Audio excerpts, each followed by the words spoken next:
உங்கள் எதிர்ப்பவர்கள் உருவானாலும் நீங்கள் அதை குறித்து கவலைப்படாதீர்கள்.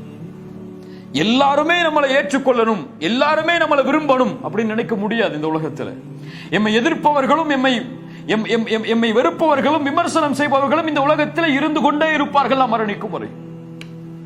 ஒரு 100 பேருக்கு உங்களுடைய செயல்பாடுகள் பிடிச்சிருக்குன்னா 2 பேருக்கு பிடிக்காம தான் இருக்கும். அந்த 2 பேருக்கு ஏன் பிடிக்கலன்னு சொல்லி அவங்க பின்னாடியே போனீங்கன்னா இந்த 100 பேரை விட்டுருவீங்க. 100 பேரை விட்டுருவீங்க. அபூ லஹபும் ஆஸ் இப்னு வாயிலும் தான் முக்கியம் என்றால் இந்த நபித்தோழர்களுக்கு வழிகாட்டுவது யார்? அவர்களை விடுங்கள் நபி, அவர்களுடைய செயல்பாடுகளை அவர்களோடு அவர்களுக்கு நான் பார்த்துக் கொள்கிறேன். அவர்கள் பேசிய விஷயத்திற்காக அல்லாஹ் விட மாட்டான். தவறாக ஒரு மனிதரை பற்றி பேசி அவருடைய மனம் புண்பட்டு விட்டால், உண்மையில் அவரிடத்தில் எந்த தவறு இல்லை என்றால், அவர் அதற்கு பழிதிருக்கிறாரோ இல்லையோ, அதை அவர் கணக்கிடுகிறாரோ இல்லையோ, அல்லாஹ் கணக்கிட்டே தீருவான்.